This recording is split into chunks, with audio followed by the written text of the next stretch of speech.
Hey everyone, Yui here with my friend Avalon, and we are going to do a commentary for John Carpenter's 1994 masterpiece, In the Mouth of Madness. Ooh. Recorded on Halloween will be released afterwards, obviously, but Yeah, because we're lazy. the spirit is there, though. I can assure you that. God, I hope so. We're going to do a bit of a countdown, and you can watch the film along with us, or you can just listen to it on its own as a podcast. Either way, we're ready to go.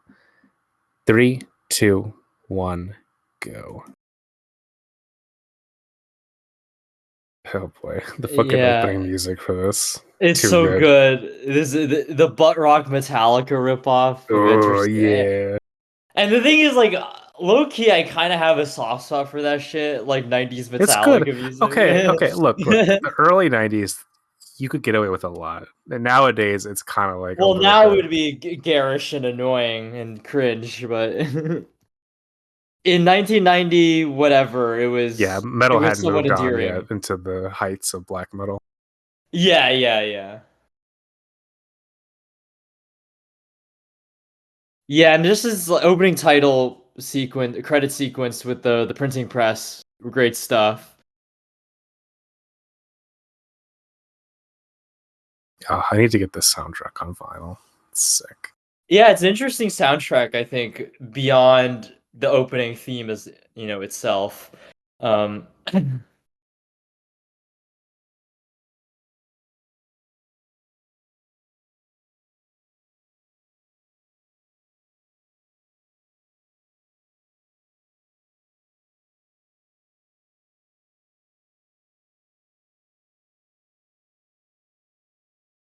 I used to believe that this was like the last great John Carpenter movie.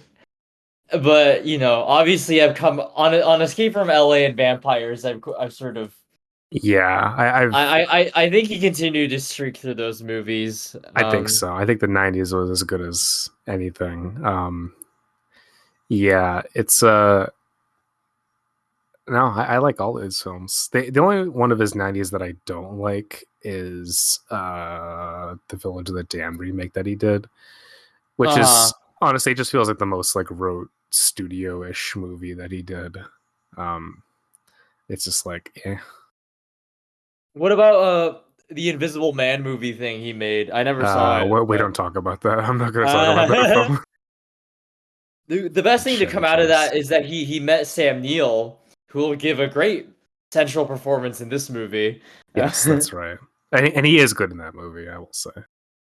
Well, I think everyone says he should have been the lead actor, but you know. Oh my Oh, god. So yeah, these these these wides compositions at are the impeccable. asylum. Yeah, Holy because he shit. has he has the huge wide frame in this film, and there's really a good sense of scale in the Mouth of Madness. The sense that the space and the architecture is dwarfing the people within it and by it. I mean, this is a low budget film. It looks It's like $8 million. so ginormous. Yeah, but it's impeccable. Yeah. Yeah, I know this is like a museum or something that they filmed that they kind of redressed as a insane asylum, and I mean, great use of location. It looks awesome. Definitely. Yeah, see, this is like the classic HP Lovecraft thing of like the main character being like kept in an asylum, and he's like, I've seen things that you haven't, you have no idea. Like it's real, it's just a perfect like capture of that homage. Right, right. Yeah, I mean, obviously it's been said a million times, this is like the best Lovecraft film, even though it's not a direct adaptation of any of Lovecraft's stories. Um, Yeah, because all of I would say all of Carpenter's movies have um like some Lovecraftian moments in them, and I think this is just the one that's Certainly. like the purest distillation of it. I love it. It was the Sorry lucky about the shot at us balls. all. It's so good. Dude, Sam Neill just totally nails all the dialogue too. He's I'll so say like these good. symmetrical compositions. Love it. Love to see Love it. it. Love it. See, it's funny. Like nowadays, like this stuff is so overused. When Carpenter does it, though, it feels warm and inviting. Right. Well, here's the thing. Like I've thought about this, and other people have pointed this out. On the premise of this film could easily become like a Charlie Kaufman or Ari Aster film, and it Ugh. would be insufferable because of it. But John Carpenter is so unpretentious, and I think there's a lack of smugness and a lack of sadism to his filmmaking, where it doesn't actually come across as punishing or pretentious at all. Yeah, he's not the god over his cinema, right? He's just Right, the guy who puts it together. right, right. Whereas I think a lot of the filmmakers that you're referring to, there is a sort of like a preening, dance puppets dance kind of aspect to those films, which I find insufferable. Well, there's also a desire, I think, to try to imbue the material with a sensibility that isn't really there. Not that the questions this film is proposing or confronting are not worthwhile, but there's a pulpiness to it. There's a kind of broad, um, not naivete, but kind of youthful silliness to it. Well, And I there's a mean, Carpenter is directness to willing it to that embrace that. isn't. It Yeah, isn't yeah. like self-conscious, I think, and Yes, yes. I think that's to its strength. Because like Oh Lovecraft God. like did write for Yeah. pulp magazines, and so Hmm, like hmm. there's like you just owning that I think is a lot more honest. The shot of the hand is so eerie. I know, right? I don't know what it is about It's it. so eerie. I mean, just This this is a the very color like of the well hand. lit movie. Oh, it's perfect. Yeah, because the color of the hand is what makes it so eerie. It looks inhuman just from that small change.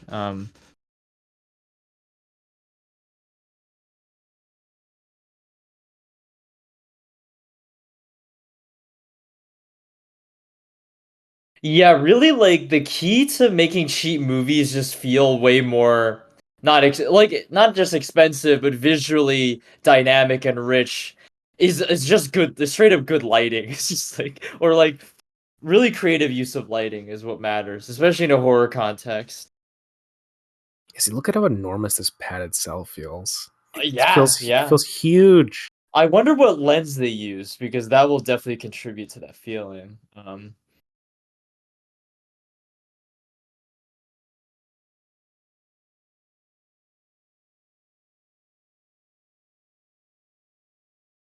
So I I never understood why this guy is like British, but sure. Well, to be fair, Sam Neill does change his accent like 5 times in this movie, and Okay, but that's Sam Neill though. Because Samuel trying to do an American accent is just so deeply strange. I know, I know. It's like Tom Hanks and Elvis. It's like at a certain point, I Oh just my totally god. embrace it. I love how the asylum director has a fucking bow tie too. Yeah, yeah. So I love when he comes in to interview John Trent and like points out the contrivance of like the crosses and The everything. crosses. Yeah, yeah. I just love like all Carpenter really I think has a very like skeptical idea of religion in a lot of his movies. And I like how that's like very present here where it's almost like a performance piece that he's doing to like, play the part of a madman. Of an insane person. Yeah, yeah, yeah.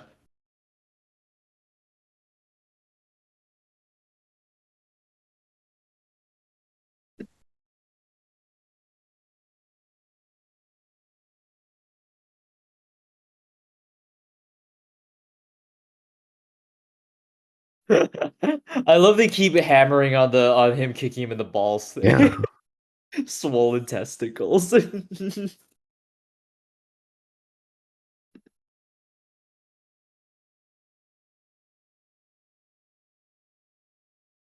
So yeah, I love this bit too, where it's like I have to be in the asylum. It's the only safe place. Also, the beginning long streak of him just smoking every 5 minutes throughout the Oh whole yeah, movie. classic. That's a classic shot. Like Snake Plissken, literally an escape from L.A. That's all he really wanted at the end.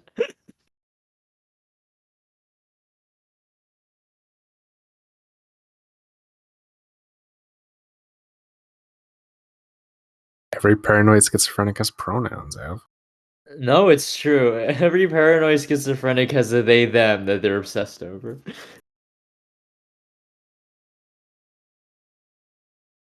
Though I love the ominousness of that line. Like Uh-huh. things are turning to shit out there, aren't they?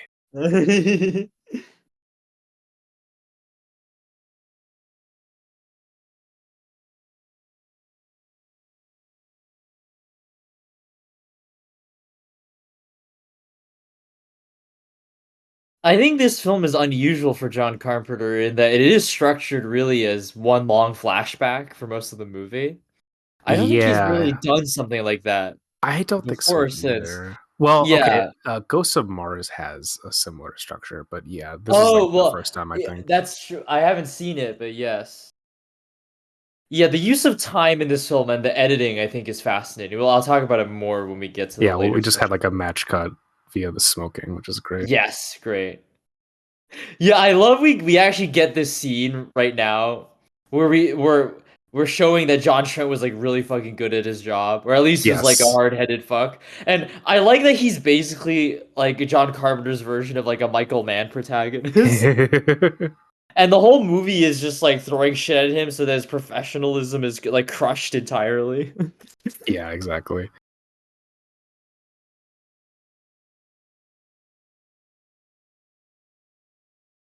I'll say the way this movie is lit, I'm totally in love with. It looks very warm. It's a warm looking film.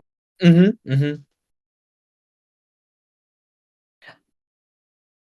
Also, this is like peak like 90s suits. I don't know what it is about it, dude. Like 90s suits are just the fucking like they're so hideous. Just disgusting. No, it's true. You watch movies from previous decades in Hollywood, and like the suits that men wore and women all looked much better. Yeah, I don't know what it is. Like I feel like in 90s suits everything got like so boxy. And not in like the crazy 80s way, but just I don't know. Like Yeah, I know. I see what you mean. It's a little clunky. It's kind of inelegant in I many also think ways. everyone had Yeah. really bad ties. Although honestly, most men wear terrible ties anyway. No, it's true.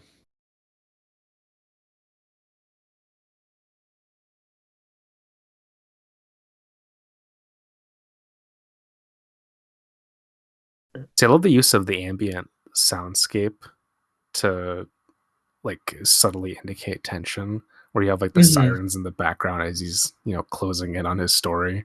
Like there's just a lot of those small details like that. You could tell Carpenter's like like working with a sound mixer, being like, oh, let's put that in there. Like there's a total understanding of like what to deploy to add upon what he's already doing with the script and with the camera movement and all that.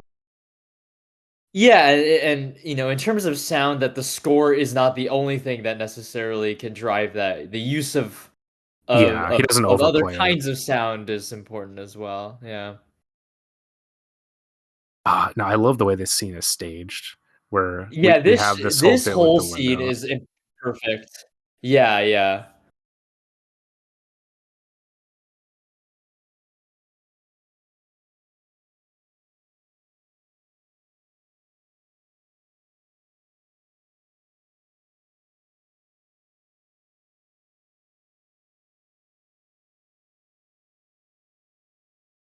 Yeah, you got this wonderful deep focus. You could just see the entire length.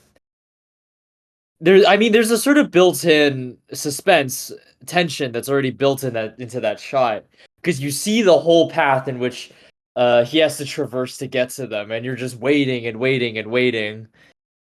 Well, I like how you see people on the outside like fumbling around, being like, "What the Yeah, they're fuck?" Just reacting to watching. it.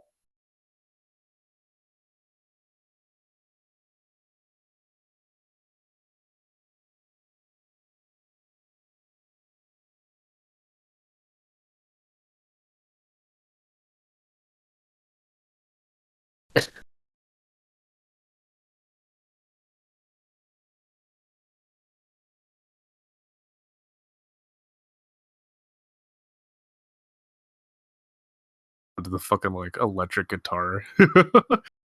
Dude, this guy's voice is great though. Do you read Sutter Do you Cane? Like read Sutter Cane? It's it's great. like It's burned into my mind.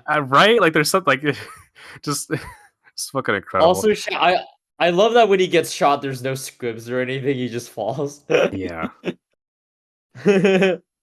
Carpenter does a thing in this and They Live where when like someone shoots a gun, like he'll before like he'll have the reaction of like someone falling, but crosscut with that, he'll focus on like the gun being fired rather Yeah. than the person firing it necessarily. And I find it to be an interesting choice. We'll have like a profile shot of the gun, like you'll have this juxtaposition of like the intimate mechanism of what's happening, and then like the immediate like the guy falling over. You don't see that a whole lot in I don't know, like yeah, again, it's all over They Live where like they have the machine guns and everything, and I've never quite seen it in other movies in that way. Hmm. Oh, I love these book covers too. I need to get these as posters. I want to Yeah, get they the Sutter rock. Cane. Like this is Sutter like Cane book classic, covers. so good. I like every time I go into a bookshop and I see books that look like this, I'm like, this is we used to be a country that made things, you know. We used to make Sutter Hel- Cane. Hello, Charlton Heston as well. Yes, man, just showing up in the most random ass '90s movies.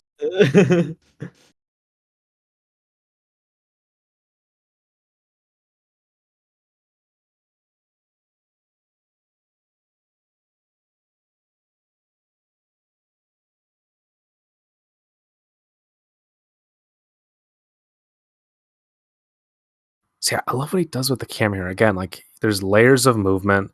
Like he's using the whole frame. Like Hmm. the Carpenter's one of the great CinemaScope guys because like he doesn't fucking waste anything. So many people nowadays, there's nothing in the frame, and here Carpenter's like, all right, Yeah, well yeah. let's explore the space with the fucking lens. Yeah, yeah. Because Well, like yeah, I here, mean, it's it's like just like we get her behind him, and then we get the standee of all the books in it. right, right. Because the thing about using CinemaScope, especially if you're going for a medium shot or even a close up of a person, putting them in the dead center without actually taking advantage of the width of the frame, I think is a bit silly a lot of the time, you know? And as you pointed out, he always has different things, not just background, foreground, but the placement of things to the edge of the frame and or various objects and things like that.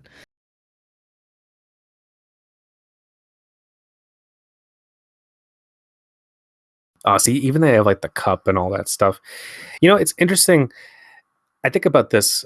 Like Sam Neill was in Jurassic Park the previous year to this, and I find it like there was a time in like the '90s when you had these movies that were like eminently concerned with the idea of like the conceptual idea behind them being merchandised and being corporatized like immediately, right? Like I think about the parts in Jurassic Park where he's like Hammond is sitting in the cafeteria and they have all the lunch boxes and the toys and everything. Right. But like that's the same stuff that they would sell to kids who then would watch the movie, right? So it's like the product is already within the text and it makes sense, right? And here we have the Sutter Cane hats and the shirts, and I think it's interesting Carpenter like making this commentary about how, you know, horror and like this like Stephen King-esque author, is itself this kind of like cultish business.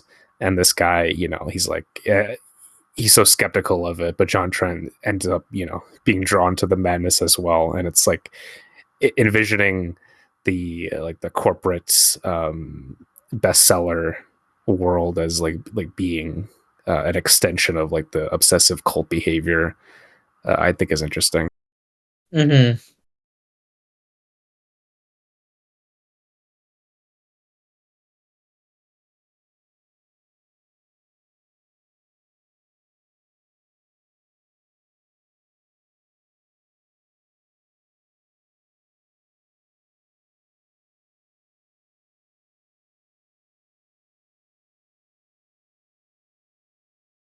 I want to ask you something actually. Have you? So Oh, yeah. hello. Yeah. Sorry. No, I wanted to ask you. So like there's bits in here where she's like, you could forget about Stephen King. Have you ever read Stephen King at all? I couldn't be fucking asked to read Stephen And King. neither could I. I mean, honestly, I've Uh, never read him. I've only yeah, seen the it's movies like based on his. Lovecraft I have read because it's just he's essential, but Stephen King I watched Kubrick's The Shining and I was like, okay, You're like, I got it. I got it. I was never interested, really, honestly. I don't know. See, Yeah, I was. I Oh, love this bit sorry. where he's like, "Do you have any on tape?" Like even back then, they were like, "I don't want to read I it. don't want to Give me the read. audiobook." Fucking Americans, man, I'm telling you. So bad. I will say it's interesting. I mean, in that conversation with her and in this beginning stretch of the film, Trent is approaching this investigation, this issue around Sutter Cane from the angle that like kind It's of all the bullshit. well, yeah, well, okay, the inverse of actually the common critique, which is, the common critique of investigations of serial killers, let's say, is that oftentimes investigators try to find some like weird, insane, not insane, but like bizarre explanation for a very simple sociological problem. But here, really, he's actually calling it as an example of, oh, they're trying to create this like stunt campaign to sell more books. When really the actual truth of it is fundamentally much more esoteric and much more strange. And I think that reversal is interesting.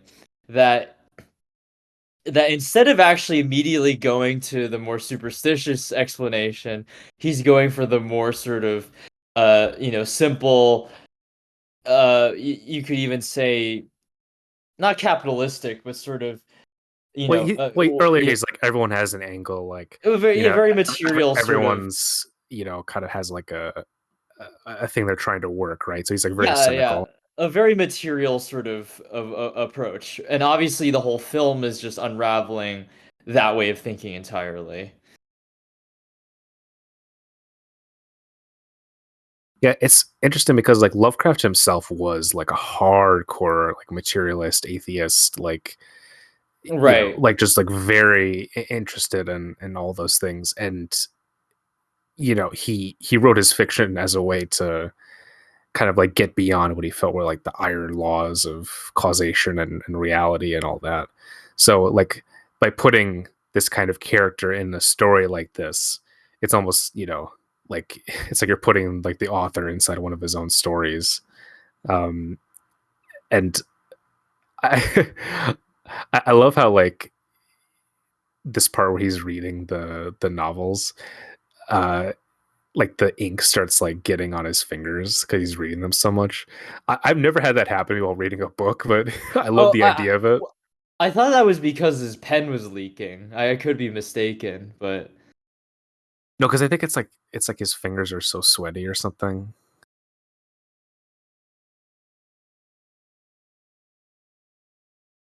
Yeah, see, and in the '90s, Carpenter starts using a lot more hmm. fades than his other movies. Like it just you get this in this whole scene here.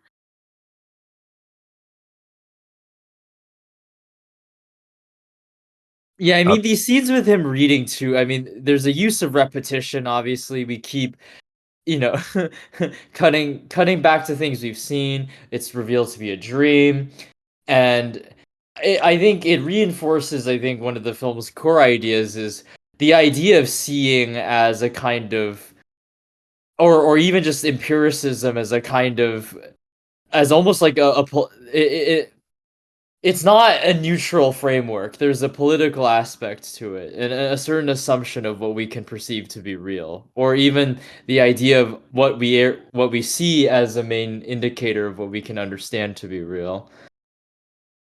yeah, and I find it interesting that like the nightmare scenario that he has here is like it's like not only like the police the cop here like beating up Right. this guy, but then it's like the legion of homeless people too, like they're all armed with like axes and everything. And it's Uh-huh. just like this like total paranoid vision of like the entire world closing in on him in this like Yeah, yeah. very desecrated alleyway.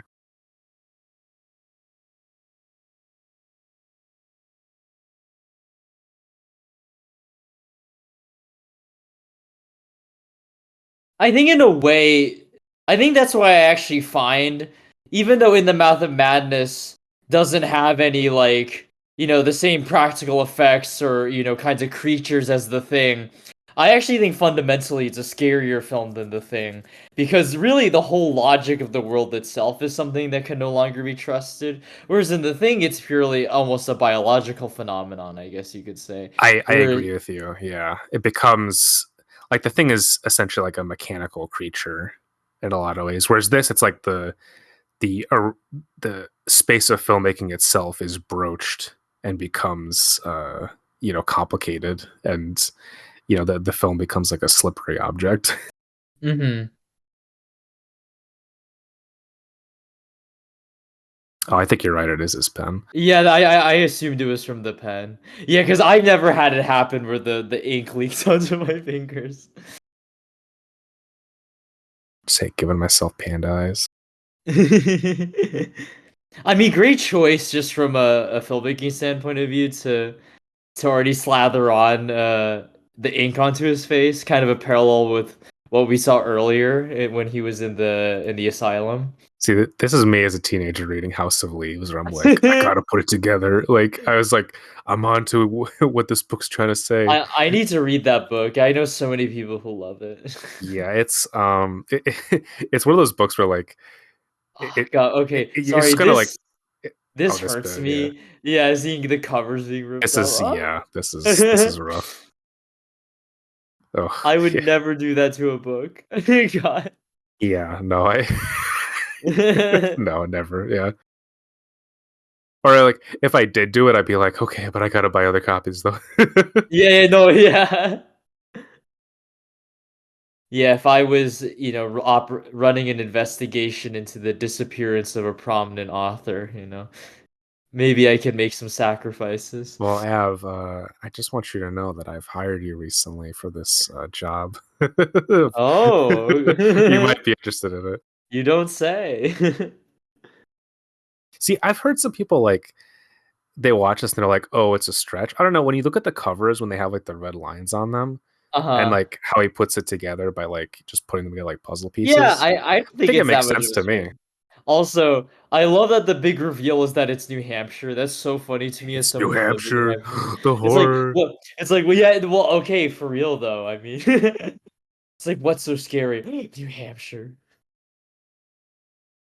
I love that he had to just draw an outline of the rest of New England just to really hammer the Yeah, put it point. together. Get some graphs going, right?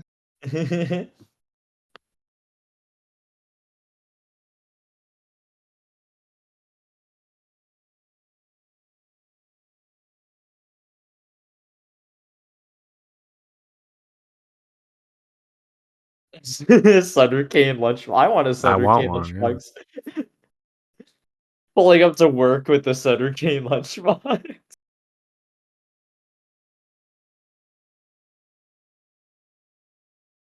There's an element here. I've been thinking about this recently. This idea of Hobbs End being this sort of old New England town is interesting, and maybe even connecting to the film. This may be a bit more of a thematic stretch, but to a sort of history of American settler colonialism, which is not obviously, which is pretty common thematic concern in a lot of American horror movies for sure. I don't know where that leads in the context of this movie, but I think it's interesting that that's at least explicitly sort of mentioned in the film. Yeah, I think it's mostly because so many of Lovecraft's stories are very much centered in the New England area. And it was kind of like he created like a fictional alternate version of it. hmm Like you had like Arkham as a city. Right. And hey, I get it. I've been in the woods and fields out there before. I get the vibes. Dude, he's such a prick. I him He like is such a honking the prig. horn. Why does he have like a squeaky horn in his car? Anytime he gives someone a ride, he just has to pull it off. He's And such I an love, asshole. I love that she just beats him with the bag of chips.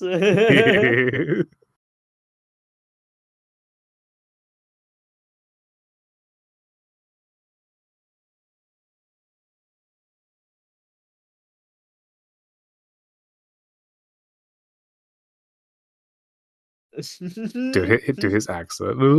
I love that he says that too, like it's a well-known rule. Like, Right. you know what? Yeah, yeah, as they say, don't throw chips at the driver. As they say. It's like who says that? Huh? Again, okay, this whole driving sequence from here, incredible lighting, just pitch fucking black. Oh The yeah. entire screen except them. Like for all I know, they ain't driving shit right now. But you know, they're in the middle of a You know, it field reminds me of that at part in night, Pure you know. LeFou. Oh yes, with the lights going by him. Yeah, yeah, yeah. Yes. It's great stuff. Great stuff. Yeah, there's almost like a okay, like I know this is overused. There's like a David Lynch feel to these driving bits. Well, it's like Like the there's scenes in Lost Highway. yeah, Yeah, it's like yeah. you're in like a Mobius strip. And some of the stuff in Twin Peaks: The Return. Yeah.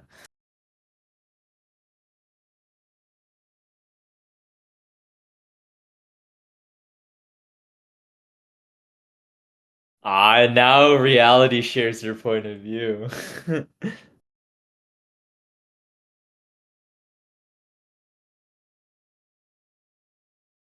So this is like I think this is the ultimate aesthetic dream is a work of art which has like a magical potency on the world itself. Yes. Like like there's something deeply like because Lovecraft was obsessed with this idea, right? Because he had like the Necronomicon, which is like the dark book of like all the fucking terrible secrets that mankind should ever know. Like, but it's like the idea of a book or a movie or anything like a piece of art that is like distorts existence itself. You know, it's like almost like the ultimate fantasy of media in a way. And I think, you know, in like the post-internet age, we really have latched on to this idea, right? Like think about like all the creepypasta stuff where it's like, you know, it's like the ring, right? It's like the videotape that fucking kills you in 7 days, right? It's all become very digitized and like we've latched onto this notion of you know like the cursed video game, the fucking Right. I don't Yeah, know, I, like I've whatever seen it all those is, I've seen all those creepy pastas. Yeah, right? I know. But it does Yeah. like there is like almost like it's like once mankind like begins creating these works of art, right? It's almost like it's like a haunted house in a way is like that, right? It's architecture, you know, the idea of an aesthetic moment being a place both of like beauty and horror and oh my god this fucking shit. Yeah, this shit, dude. So Yeah, you know that again, you know who well, he is, what do you mean? the kid riding the bike. Do you know who he is? Hayden Christensen, right? Yeah, Yeah. yeah, Our boy Anakin Skywalker, my boy. yeah. He's just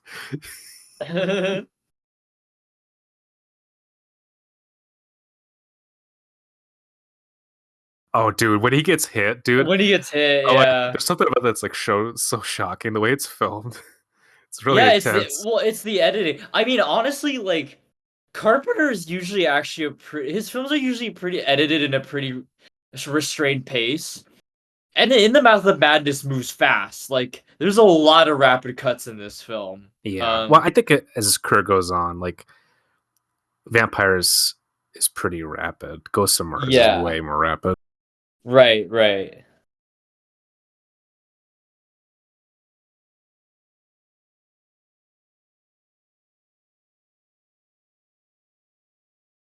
Oh, this is so spooky. It's so spooky. Again, just the repetition. I mean, the idea of being in the dark and you see the same person on the bike recurring over and over and over again. Yeah, there's a real sense that your perception of how things how duration works, your perception of how the passing of time, the integrity of space, all of that is sort of being disentangled. I think you're right. Yeah, the integrity of space. Yeah, it almost just becomes entirely arbitrary.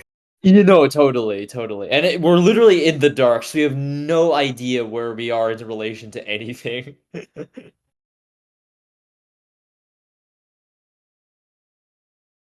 Yeah, so Yeah, the use of sound, the use of sound with like the cards on the bike wheel. Ugh. uh-huh, uh-huh. Even the score of this movie so far, like other than the opening theme, it hasn't really like been discernible melodies or discernible No. light motifs. It's all this sort of ambience. It's all this sort of textured sound. Um, and I love it for that. Oh, okay, yeah, this shit rocks, dude. Oh yeah. With the thundering clouds beneath the car, it's like the coolest shit ever. See, this captures like the total nightmare logic of dreams, though. I've had Oh, so many where like I'll absolutely. be walking and then I'll just like I'll take a step, but then I'll be falling, and I'm like, "How am I falling? I was on the ground." Like, there's yeah, it's just so visceral. And this whole bit where like they're in night, and then suddenly it's just broad It's daylight. daytime. Yeah, yeah. It's really jarring. I mean,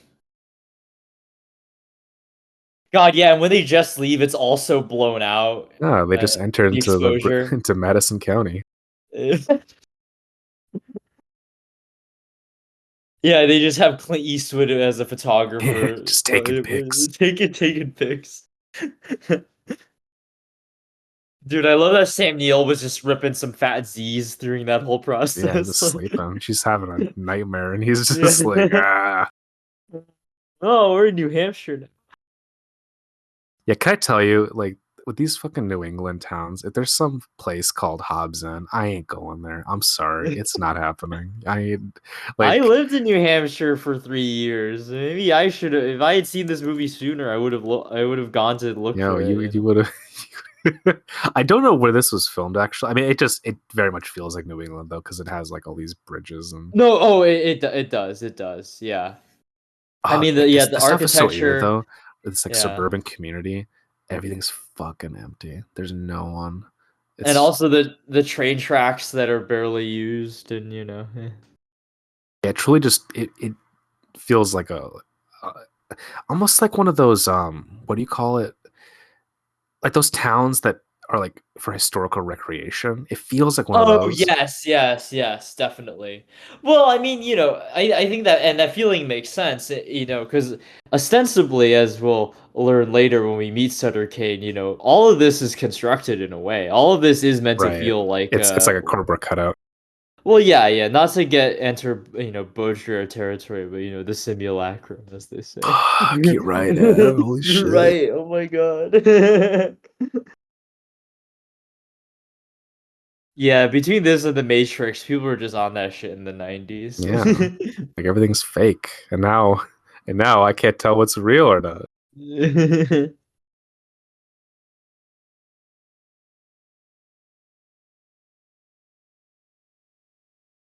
Oh yeah, all this stuff and then the kids coming around too. Yeah, the that fate transition that we just saw, it's very brief, but it does add to this effect of like of a dreamlike quality and but also just a sense that what you're perceiving is kind of off base in a way. Yeah, it's almost like she observed like a vignette of something Right. that like is supposed to happen Or in a or town. or or there was like a kind of weird lapse in time all of a sudden, Yeah, it's like these kids came through and they vanished equally. Oh, comfy autumn leaves.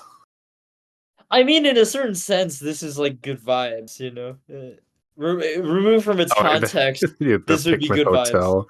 I ain't staying at no Pikmin Hotel. I'll tell you right now. That's I've stayed at places like this, it oh was no chill. no. That lady had tentacles underneath the fucking desk. Well, look, No way. if I don't look, it's none of my business. Very simple. Oh right. I'm sure things a lot of things operate that way in New England. Yeah, don't look at what they're cooking in the kitchen. No, unironically though, I do love the architecture of this. I love like the old greenhouse. Like this is so I beautiful know to it's me. if I mean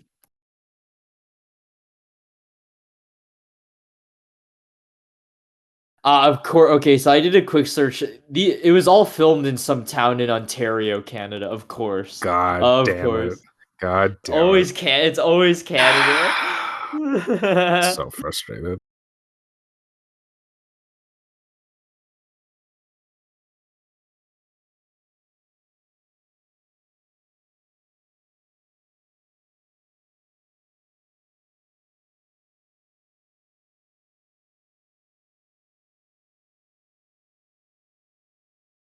See, this would be so eerie though. Like, can you imagine, like, if you walked into some place and it looked exactly like a place that you've seen in a movie, and like you would be Right. able to like tell, like, oh, and this is where, like that would be such a strange thing. Like, I would be like, get me the fuck out of here. Well, no, I think even more so in the like in the explicit context of the movie, having read about a place and then recognizing it. Like the idea that you read about a place, you visualize in your Oh head, yeah, you wouldn't and even you have and the you have image. and you happen to come across a place that looks like your visualization of it, not even an explicit image that you were given.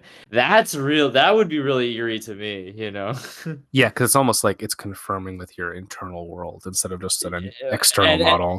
and a sense that someone perhaps knows about what you're thinking. Yeah.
I love this when they just go I out the love other this. window. Yeah, yeah, yeah. Yeah, I She's don't like, know. I'm more of an autist for Sutter Cane than you are, honestly. Exactly. Well, so fucking this church, I don't know where they found this church. This shit is otherworldly. Where is this Yeah, yeah. fucking place? And I mean, this shot in particular with the CinemaScope, and Look at this. they're just utterly dwarfed by this building. I mean, it's wild, and there's this huge expanse. There's no other buildings around it. There's the tree. That's the It's eerie perfect thing. There's framing. like it just feels like a total it's like it came up out of nowhere, Yeah, you know? it's like a total anomaly to like like the location itself. Yeah, it's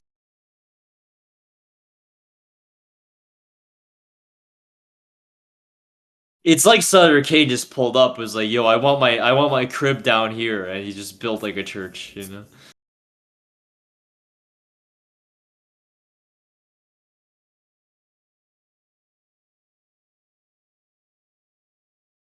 You know, I think if I just spoke to Sutter Kane and made him a Marxist, I think it would be chill, you know? Like, I'd be like, "Yeah, could you like use your powers, but like in a Marxist way, please?" He's like, "Of course, Evelyn. I've just read this excellent book by Lysenko, so I think we'll just get to work on that right away." Well, hey, Lysenkoism, you know, HRT proves Lysenkoism correct, so he would just there would be many more trans people, basically. Wait, Have Sutter Kane is telling me that you're right. No.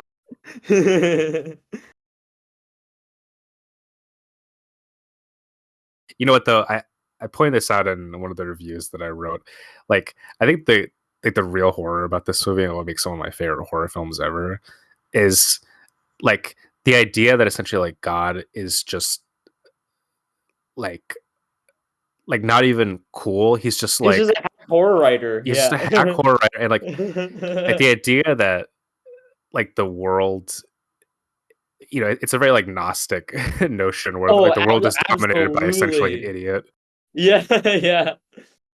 Yeah, Sutter Kane is the demiurge. I like how like even the townspeople like it's like they're pawns and they're like they are like they come to like get his ass and he's just like fucking frightens them away with the dogs. Yeah. Dude, I love this shot with him with like the thunder in the background, even though It's so great. it's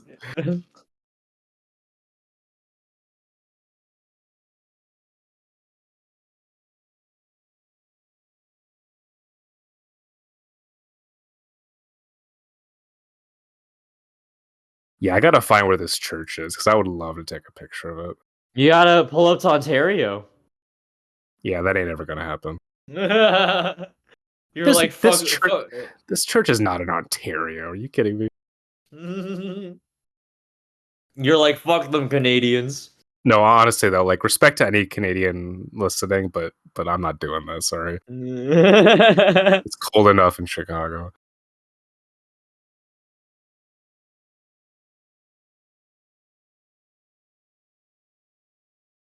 Apparently, it's a Slovak Greek Catholic church. Fascinating. Oh, okay. And yes, it is in Ontario. I'm sorry to say. God damn it.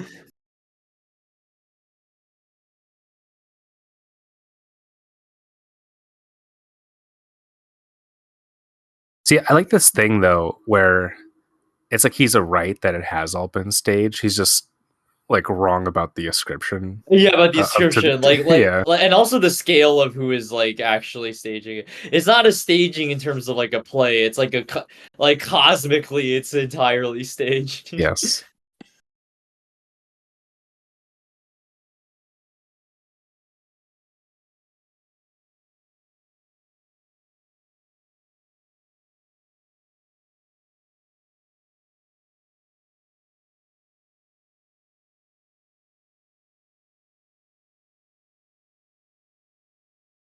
This is the classic like This is like the classic conspiracy thing where it's like at a certain point when your explanation just becomes more and more convoluted, like John Trent being like, "Well, you just hired everybody in this town, this like empty ass town, to like pretend to be Yeah, this it becomes publicity." like It's like at a it, certain point you're like, "Okay, dude, like I don't know anymore." Like, yeah, because yeah, when what is that? It's like Occam's razor. It's like yeah, the most yeah, simplest is probably likely. it's the most Yeah, likely, yeah, yeah. I think it. Yeah, you do have a lot of because like there's it's like the weird double edged thing of conspiracies where like there's ones that make things way more complicated than they Well ever they need make to the but be.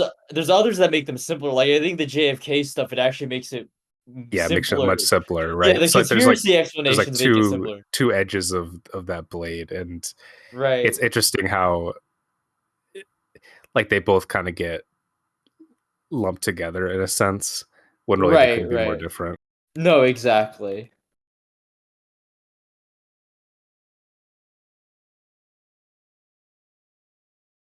Yeah, and in this movie, the conspiracy against the human race, that's the simplest conspiracy and Oh explanation. lord,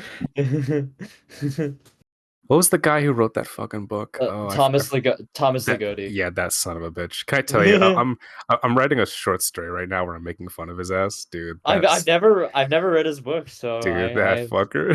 Can I tell you, dude? Conspiracy Against the Human Race is one of the most embarrassing books I've ever fucking read. oh damn, hot take. Okay. Respect to like he's a good writer. I'm not trying to be a hater, but like dude, that shit. It's like like read Schopenhauer once, dude. Yeah. There's nothing to humanity. Like it's just like I was total. the It's a yeah, complete edge lord shit. I was never a huge Schopenhauer head myself, so No, well, because you're not a miserable fuck. yeah. Schopenhauer just fucking coping and seething in the corner while Hegel has a bunch of people listening to him. Right, right.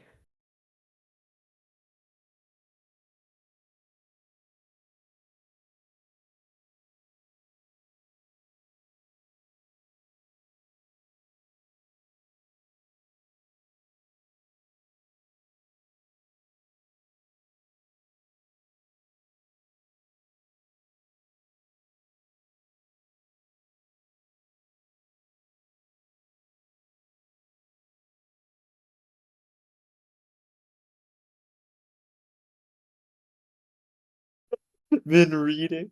Dude, she's just like me after like I pull up the next day and everyone's like, "Why you look so tired?" I'm just like up reading. I understand her, honestly, I get it.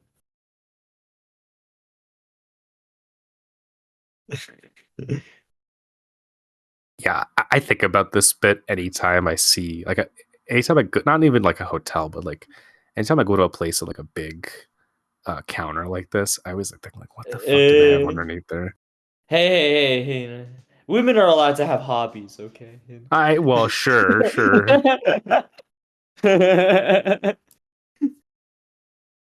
See, something great that this film achieves uh, with the Hobbs End is that it feels like the kind of place where if you, because they do it later, right?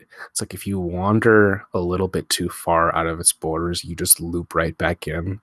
Like it's like a hermetically sealed little zone, and I love films that have that where it's almost like the space itself becomes like a, I don't know, like you have to, there's like a psyche to the space, you know. Hmm. Yeah, there's a kind of internal logic to it almost. They you have to, you can't really break out of unless, you know, you do you conduct a real rupture.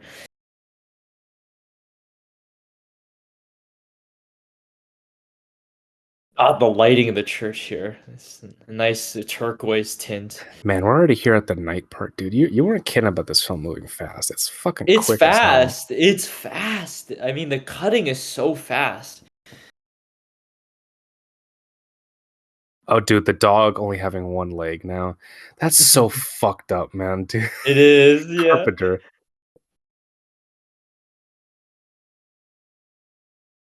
dude, the fucked up little kid. The Get fucked out of up here. kid with the teeth and the eyes, I dude. tell you, I would punt that son of a bitch. Like, just get away. Don't come near me. Dude.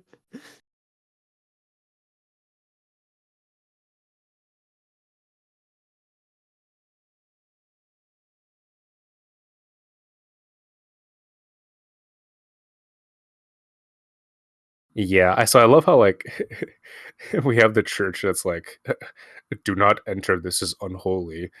It's like, all right, so what are we doing here? Like, yeah, like she goes inside, there's all these fucking medieval torches and everything. This is cool as Right. hell.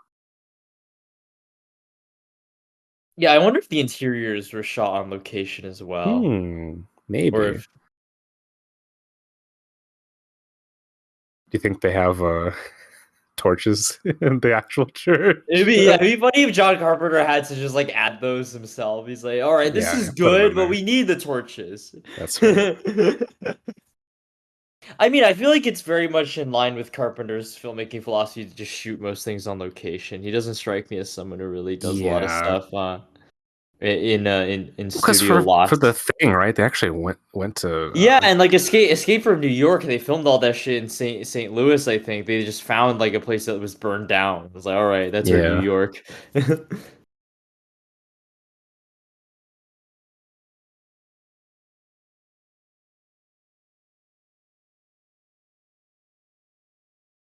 You know, I gotta say with Escape from New York, I love that movie, but like watching it so many times on Blu-ray, it's rough.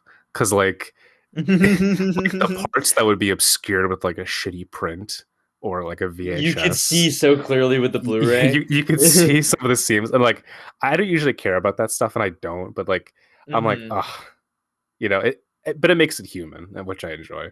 Yeah, yeah. There's a texture and a touch to it.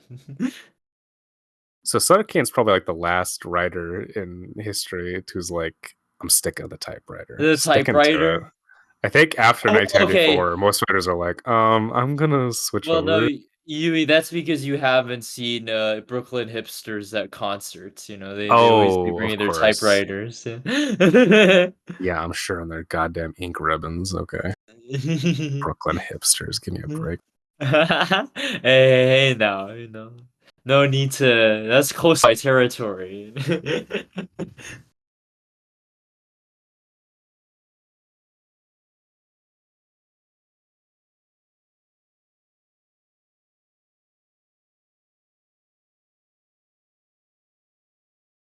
See, and this is another interesting motif that like Lovecraft himself didn't believe, but all his fans essentially did, and a lot of actual occultists like Kenneth Grant believed too, Uh-huh. where like because the Lovecraft would like get these fan letters being like, "Oh, tell us about the old, you know, like tell us about the dark gods, all this kind of stuff," and he'd be like, "I just made this shit up. Like, what are you talking about? It's not real." And he died, and people were like, "He didn't know that he was channeling the other powers from, you know, like."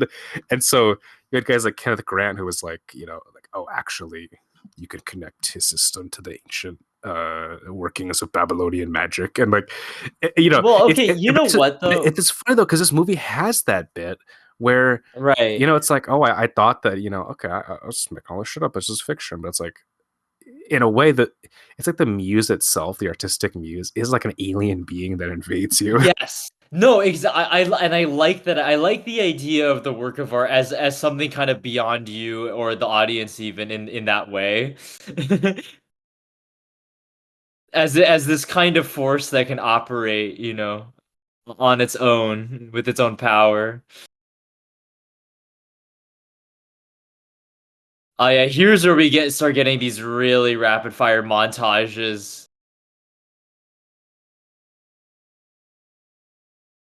In a way, it's kind of. I think it's interesting you said that like Ghosts of Mars would have a somewhat similar editing style or pace because a lot of 2000s horror and just movies in general would really adopt Oh an yeah. editing rhythm like that. Obviously, What as someone who's seen all the you Saw movies, that's how they're all Oh, I edited, hate this. Oh my god, the fucking creature on the back of him. Ah.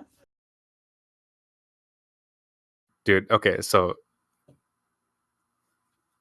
James Wan, cough it up, man. Cough it up. You Yeah, dude, dolphin mouth of madness. Malignant. Get out of here. Get out of here, man. Time to cut out the cancer. The cancer. I love that he just did not see that she just like actually manifested out of Yeah, nowhere. she just it's almost like she was like teleported. Yeah.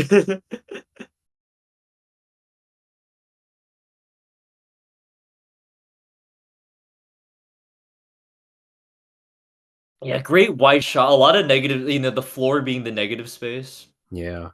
You bring up that editing style. I can't help but think, I mean, this movie is like such a key influence on Event Horizon, right? Like this is like the major Oh, text of Event Horizon. also starring Sam Neill Yeah, right, right. So as a it's all a here. as a character who also goes insane. Yes, as He's is his really good want. with he's Oh, really I good with fucking that. these those creatures in the paint. Oh, so fucking scary. It's so Like scary. there's Yeah. something about that. Like they're almost like it's like they're half wooden. Like they're like trees or Yeah, there's like something. a wood texture. Yeah, yeah. It's really It was Come on, so you good. old bitch. It's so good. He's such a prick. Um, oh my god, the sound. Oh, it's terrible. Oh my It's god. so awful. See, this whole era, like the 80s and 90s movies with like these fucked up creatures, dude. There's something about like the Dude. sound design. It's like truly like it like Yeah, hurts. it's so visceral. Yeah, it hurts. It hurts to listen to. Like now, I think people use loudness too much as Well, just it's like not, a yeah, because there's actually a precision in the sound design itself. It's not just the volume, you know? It, yeah. it actually is crafted in a particular way.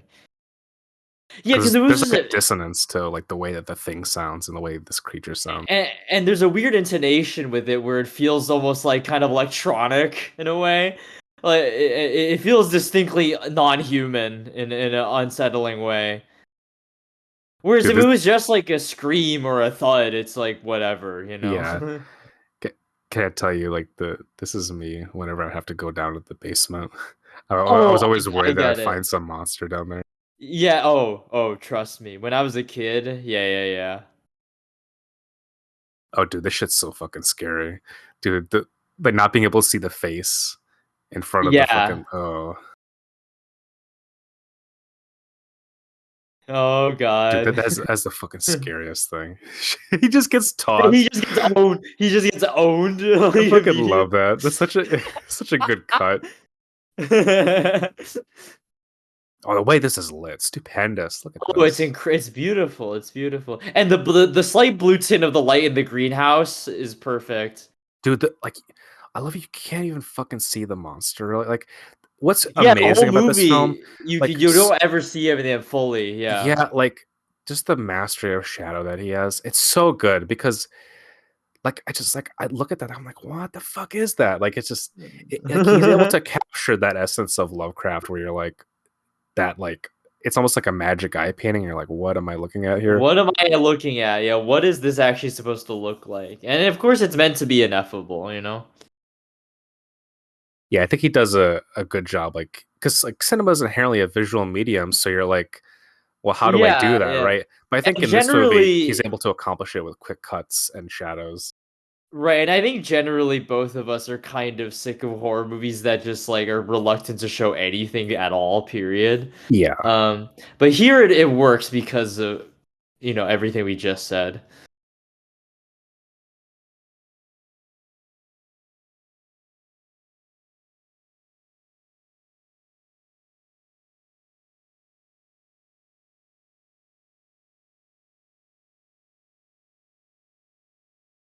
You know, it, Reality is not what it used to it's be. That's funny, an like, interesting phrase, I have to yeah, say. Yeah. it's funny, like, watching this movie in, like, the quote unquote post truth era or whatever the fuck people are saying.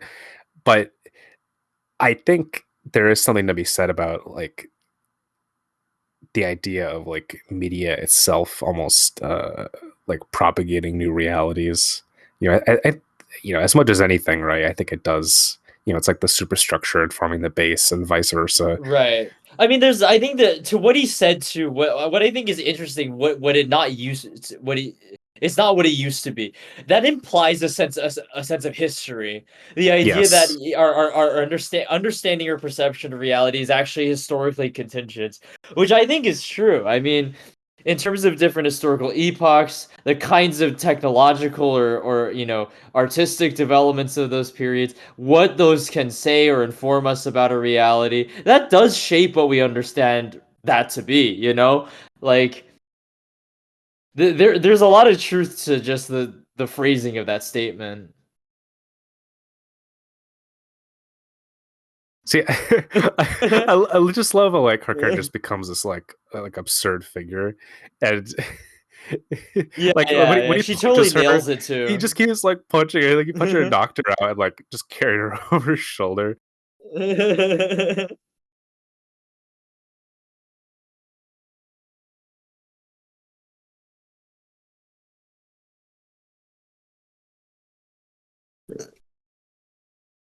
See, but this I think this is like a common Carpenter like this is a an aspect of fear in his cinema where because you think about the stuff in Escape from New York, where you have like him driving the car through the crowds of people, like throwing things at him.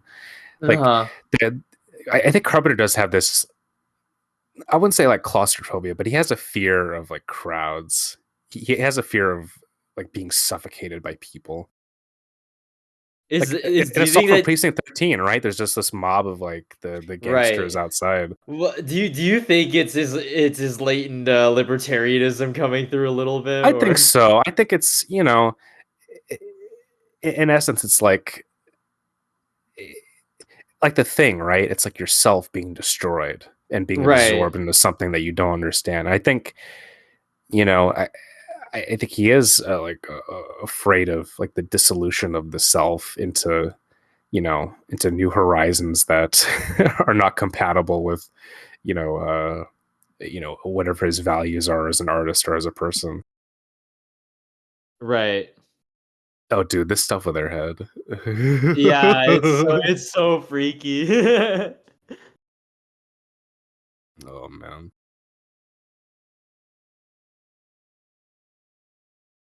Oh, dude, Oh my god. her Her giggles. voice. Yeah, yeah.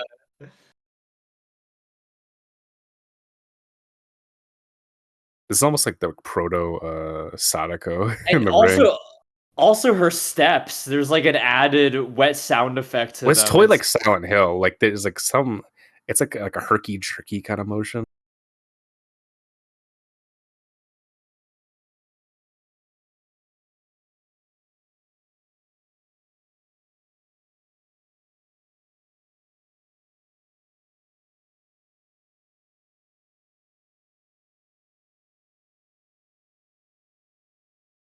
and we're back.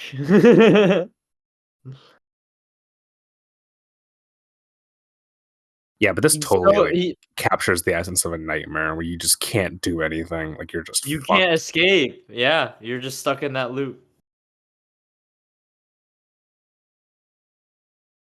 Yeah, it's like he's literally trying to push up against the edge of the world's logic or this world's logic, and it won't permit him to.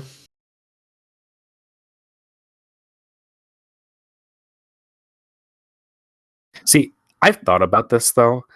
Like I've wondered, like if you write a story, like is like the character inside it, like are they essentially like being tortured by you because they can't fucking like they can't do anything, they can't leave without your permission. You know what I mean? Like there's, I don't know. Like I've thought Well, about like the implications of this.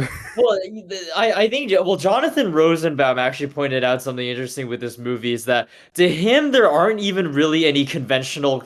There aren't any characters in this movie in a conventional sense.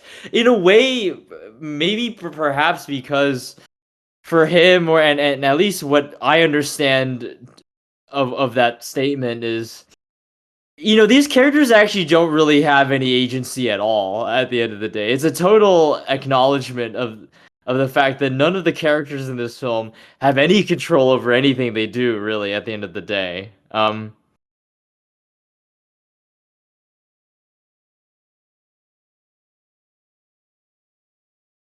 Which is like the first rule of screenwriting is that no, your characters have to be the driver of everything. Your protagonist, at the very least, has to be the driver of everything. Yeah, And I which is think as which the if you film think about goes, it is like a very like I don't know, like a particularly um like individualistic, I think, oh, like very way much. of like viewing the it's like it's designed to like you can't tell collective stories that way. You can't tell stories about like concepts or like this or that. Like it's Or very like a much story about people who act, but they are wrapped up in a broader historical exactly. or cosmological sort of force, It's wrapped up in yeah. this like idea of like bourgeois individualism, and it's interesting how this movie really like goes so far as to just undermine that at every single term. No, because it's like by the end, I mean, okay, I won't say what the end is yet, but I mean, Oh I think as come on, fucking people, well, no, people I talk just about. we still have more movie left, and I'll save it for later, just what I'm gonna say. But as we're beginning to see, Trent is really not driving anything that's happening to him at this point, and his efforts to go against it are increasingly futile.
The simple explanation is that Sutter Cane is right, man.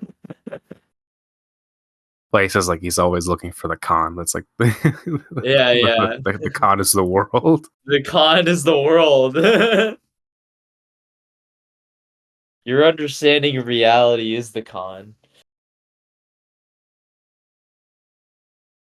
Yeah, there really needs to be a whole list of like these agnostic adjacent movies from the 90s. There's so many of them. Hmm.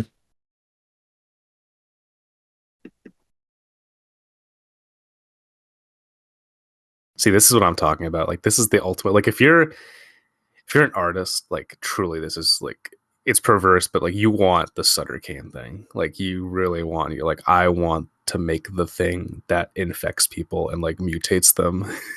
Like there's like this like almost like this like monomania to what he's talking about, where it's like your fiction is like a virus.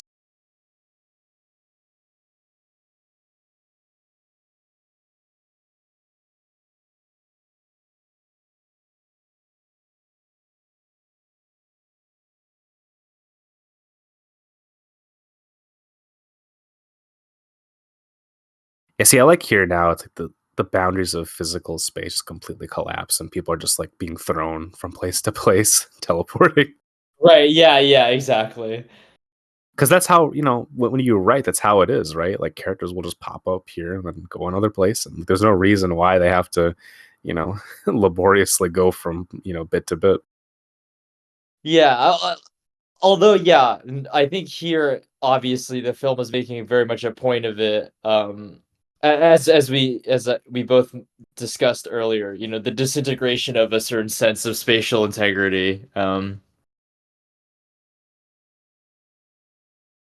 Can I just say, I don't the practical effect of that door breathing I I is don't so awesome. know. I don't I know have how they no did it. idea how they pulled it off, but it looks, uh, it's totally just burned into my brain. It's really awesome. See, I love this idea too, where it's like Sutter Cane even realizes like I'm like even I am not the god of this world, right? Like there's Right. like I am just a puppet as you are my puppet.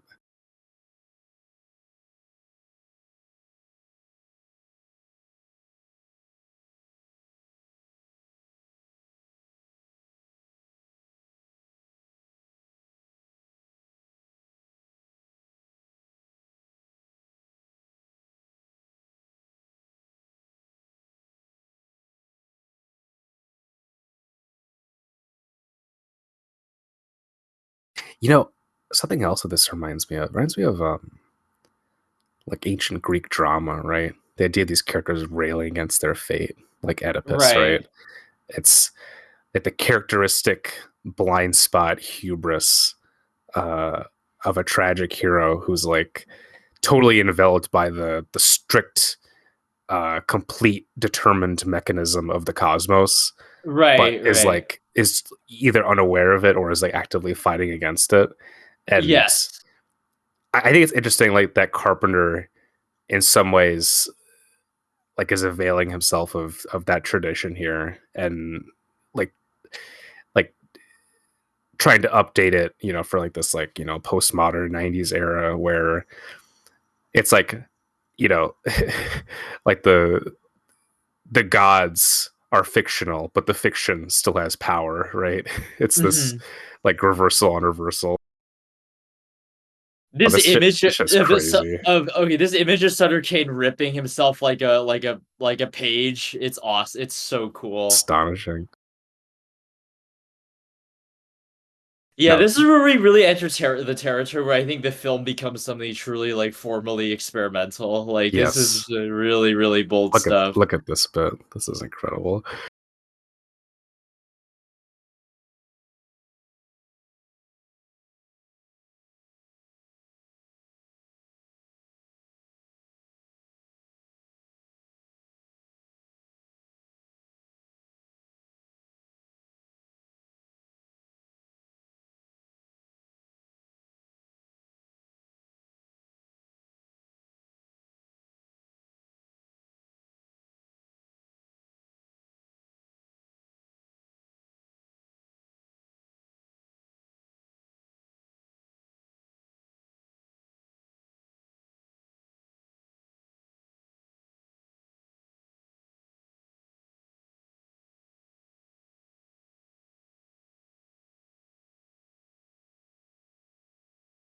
Dude, her narrating that, it's pure Oh, cinema. it's This so awesome. this whole bit where just like using the pitch black darkness and you feel like the terrible weight of what he's seeing without ever having to see it. Uh-huh. Now, this fucking And yeah, tunnel, and this is some this crazy tunnel set shit. piece. Yeah, yeah. What the hell is this tunnel? Like what? I have no idea. It's Like like some there HR Geiger place. well, yeah, there's like these because there's these slits on the side that allow some light in. So when he's running, it's really dynamic because you have these brief flashes of light on his face. It's really cool. Oh, all these crazy ass monsters. This shit is gonzo. Yeah, this is like some Clive Barker Oh shit. yeah. But yeah, the use of lighting too, like, oh my god, there's just so many crazy fucking things. Like genuinely, this is such a classic like cheap horror movie tactic. Is like how do you make like your running scene more dynamic? Oh, you just like surround your character with like these slits of light, and as they run through it, it'll look awesome. Yeah. It's almost like a strobing effect. Yep, exactly. Without actually having to Oh, get see, lights I, to I do that. fucking see. This is like the proper like cinema scope when you get the curvature of the Yep, horizon. yep. Beautiful, baby.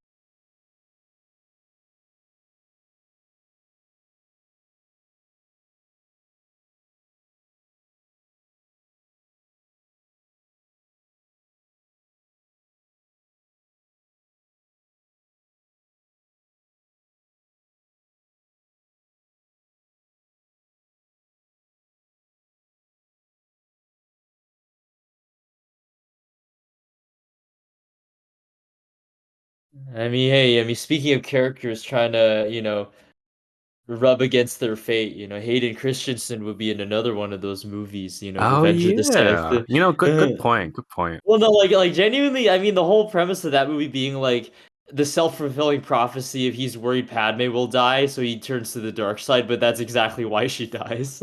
Yeah, exactly.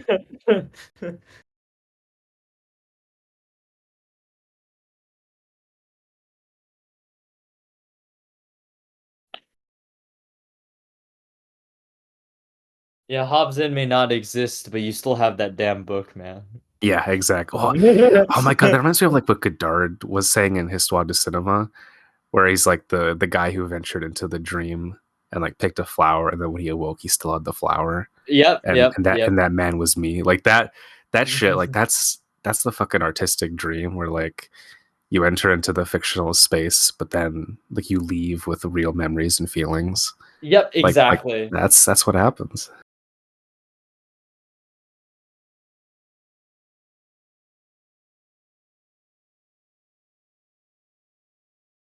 Robot monster. What a Yeah. fucking movie.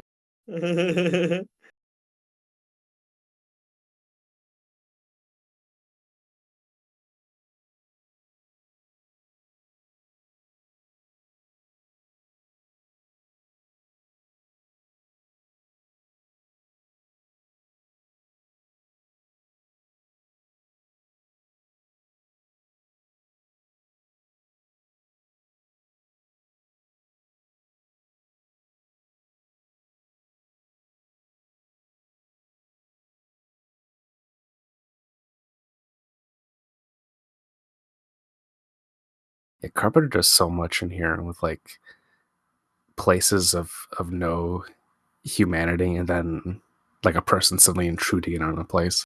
Yep, yep. Yeah, that recurring idea that people just kind of appear out of You nowhere. materialize, yeah, because it's almost Yeah, like they yeah. weren't there, and then it's almost like And a then they video game spawn. character. Yeah, yeah, yeah. This is me opening up my Amazon packages.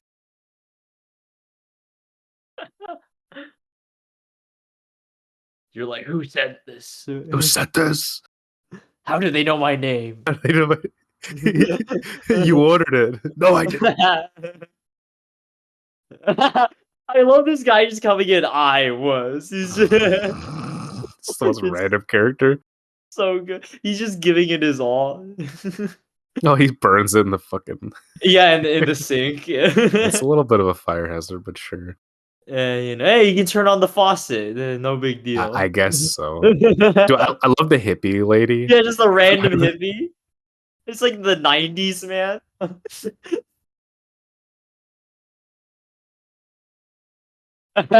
Just talking about the Bowery, bro. Just talk about like I bodies piled. I'm like, I'm not sure that was ever the case, but okay. Well, yeah, and I love that I mean, you can hear her in her accent. She's like talking about what is Chinatown now. I'm like, that's funny, actually. Yeah, I don't think there was like no graves or anything. Yeah, no, I don't think so either.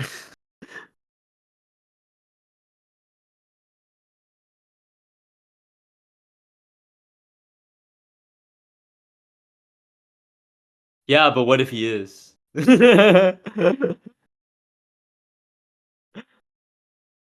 Oh, I love this shit. Now this is like classic, just Oh, this fucking is so good. pure cinema.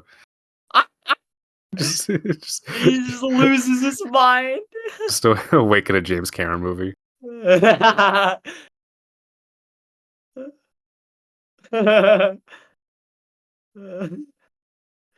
Me waking up 2 hours into Avatar: The Way of Water because I fell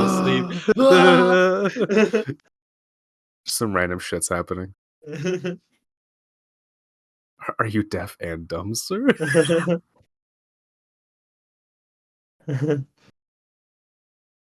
I've had like some super fucking paranoid moments exactly like this, where I don't know, like it's weird, but like I can very much relate to like his panic attacks. Where I'm like, fuck, man, I've been there. Where you're just like, Uh-huh. what's happening?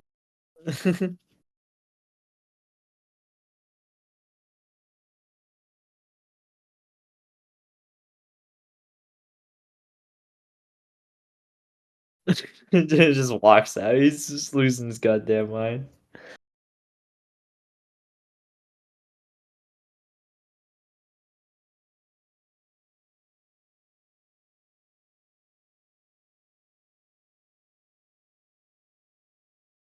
Yeah, I love the parallel that it was created at the beginning with this tear in the poster to obviously what Sutter Cane did in the a few I, I, scenes ago. I I just love it. Like it's like you peel it back, you just see your face. It's so bizarre though, isn't it? That would be the eeriest thing. Look at the way this is Yeah, lit. This is fantastic. Oh my it's great. god. Well, the foreground is in shadow. It's the background takes precedence.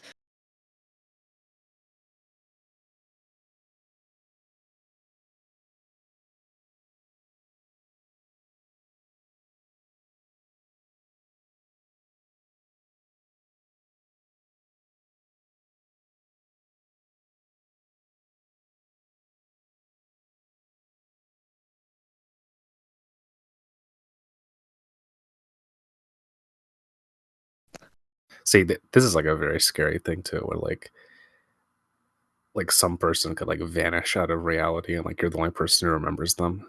Because Yep. that's like fucking what happened in Matrix 4, right? Like it's Yes, yes, no, exactly.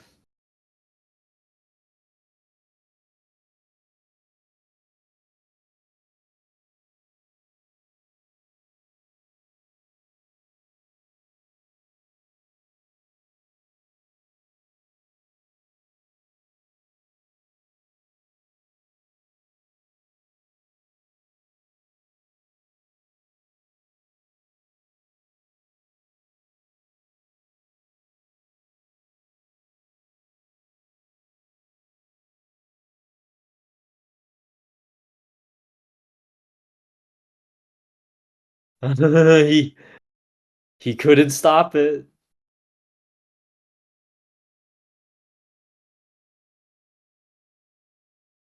Hey, Charlton Heston following the classic rule, don't get high on your own supply, man. yeah, that's right, that's right, that's right. Although he's probably still dead anyway.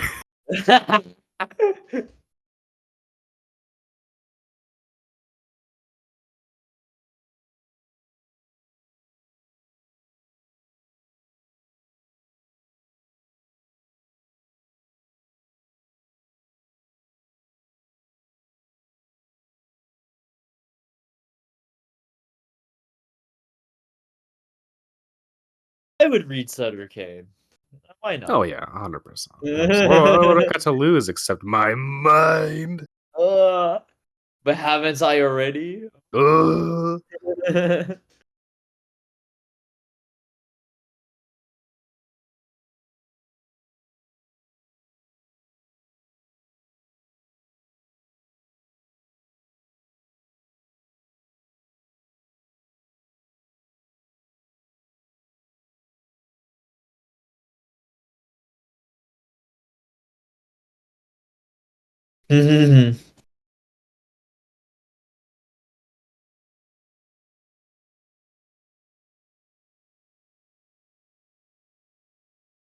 And now we're back to the present. What he says here is like so chilling.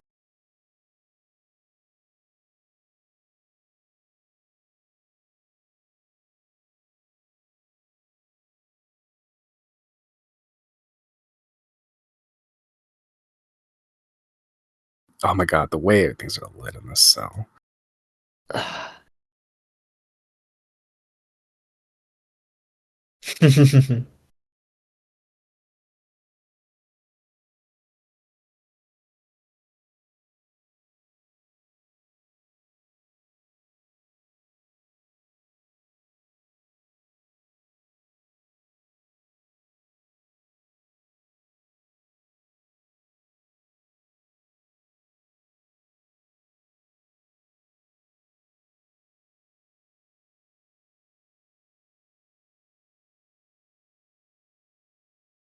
Ah, that line. Every species can spell its own extinction.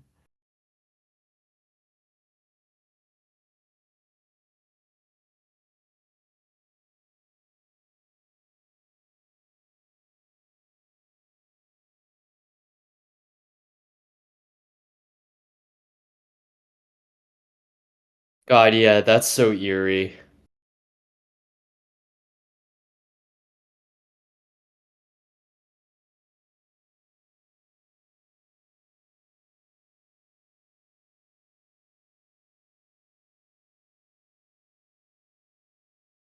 So yeah, this is very interesting because all of Lovecraft's fiction always points towards the apocalypse that is like barely averted or about to come. But I Hmm. like that Carpenter here is like, yeah, we're actually gonna get the apocalypse.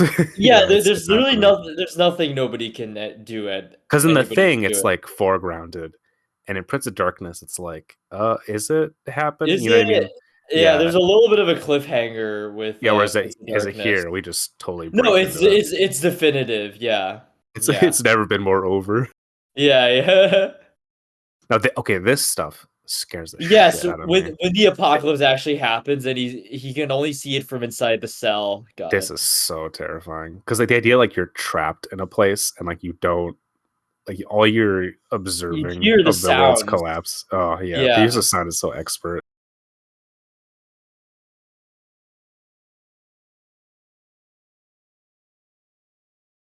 It's like you don't know like whether people are getting killed or whether they're turning into mutant creatures or what. yeah, yeah.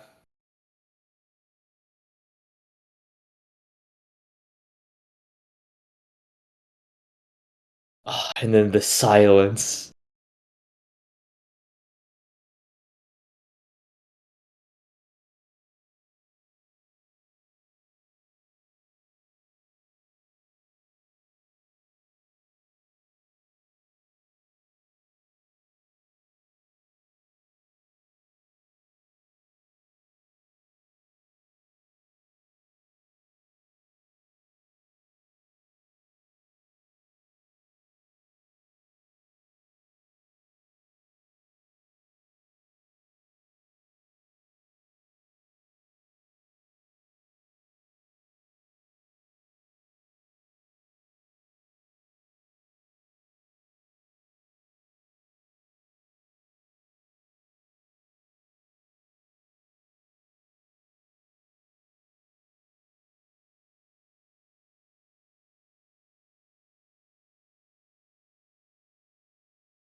Yeah, this is how I felt during the first few weeks of COVID.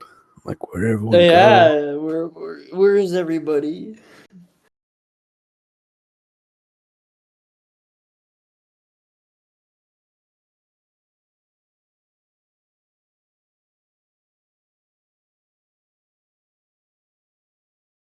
Yeah, it's so good because throughout this entire movie, we've had like a whole bunch of ambient noise and like Hmm. like the presence of the score, and like then we just like erupt into this whole scene of like pure silence, and then just like him wandering, and we hear this like radio broadcast.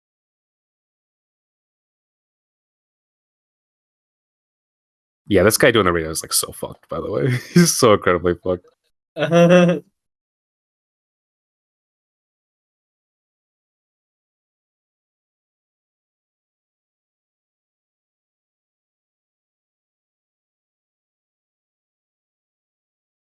Every civilized country. Well, then maybe all the uncivilized ones become the civilized. That's right, Robert E. Howard. Let's go.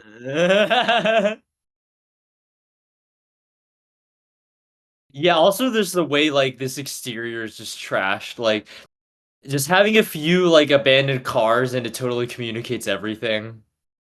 It's really economical in its storytelling. Definitely. Also, shout out that the poster actually says directed by John Carpenter, like at the very bottom. So good. I want that poster so bad. Yeah, it looks awesome. It's so good.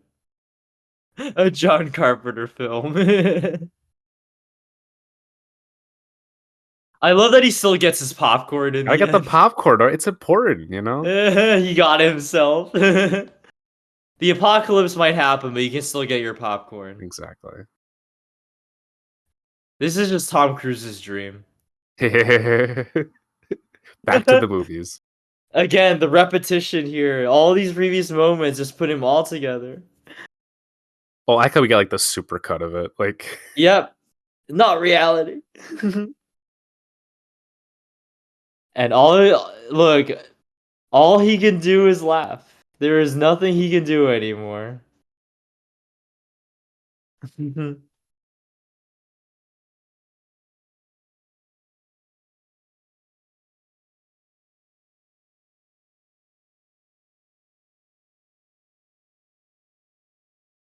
down, down, down, down, down, Ah, it's so down, good. down, down, down, down. Fucking rules.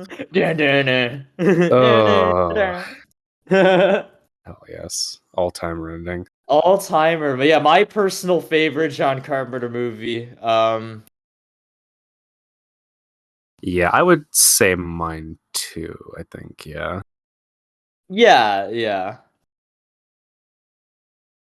It's kind of everything I love about his movies. And I think I love the Apocalypse trilogy as a whole, but to me this feels like the most developed, Yeah, most it feels like the terrifying most thought out. incarnation of that. Yes, yes. Because I love The Thing, I love Prince of Darkness, but Like yeah, but uh, like it's not just a monster movie, right? It's an no, existential movie. it's thoroughly, thoroughly, thoroughly existential. It's thoroughly cosmic horror in the truest sense of that Yeah, term. which is Yeah. has rarely been done in the cinema, so I think that makes this more valuable. Yep, definitely. And yeah, just all the things we pointed out aesthetically in this film, formally, is astonishing. I mean, really, like from a purely filmmaking standpoint of view, this is Carpenter working at his best. I think so. Yeah, I agree. Yeah, I think this is the last like it's like the beginning of his quote unquote late style, but it's still like pretty easy on the eyes, I think. Yeah, Um sadly, he didn't get many chances to develop that late style. But yeah.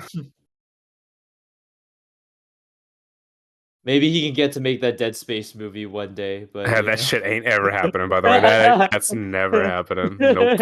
No, he is too busy playing video games now. Yeah, he wants to smoke weed and play video games. And honestly, shout out to him. Mm, Like, God like bless. he wants more Halloween movies just so he can get paychecks to like play video games. That's right.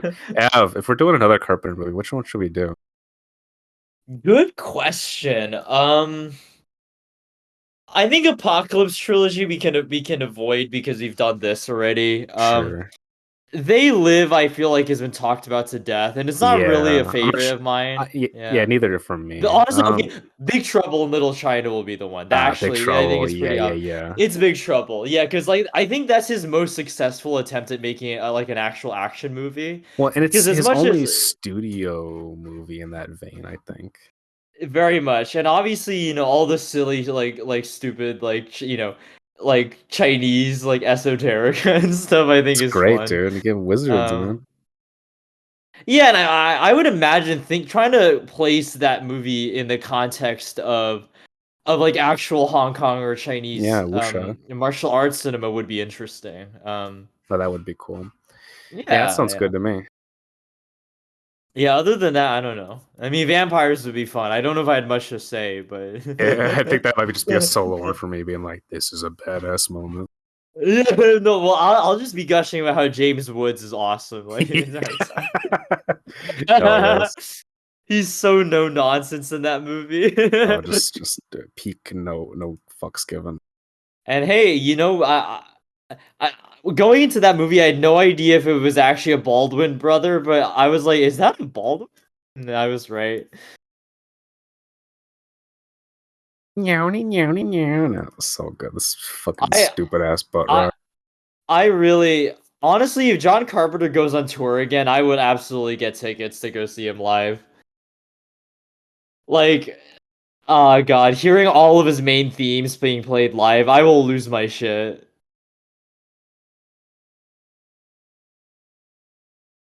Uh, this is fun. Yep.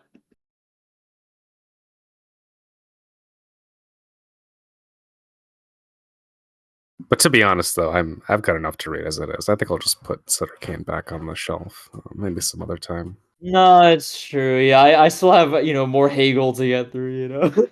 Yeah, yeah. Have you read The German Ideology? Hegel is my Sutter Cane. Yeah. That's rough. That's actually really rough.